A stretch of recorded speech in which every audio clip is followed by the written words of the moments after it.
התקשר אליי לפני כמה שעות, חבר טוב. הוא מצא אישה רוסייה בת 25, והוא רוצה להתחתן איתה. הוא בן כמה?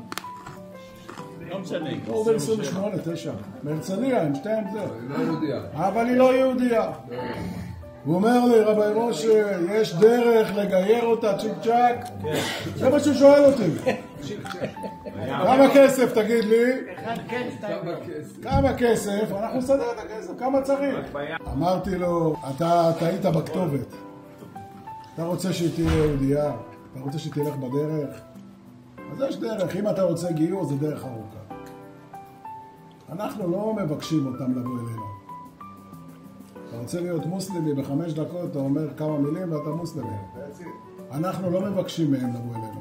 אם הם רוצים לבוא אלינו, הם צריכים לעבור דרך. אנחנו לא פוסלים את זה. יש כאלה שפוסלים, יש כאלה שהם נגד, יש כאלה שלא. אבל אנחנו לא פוסלים את זה.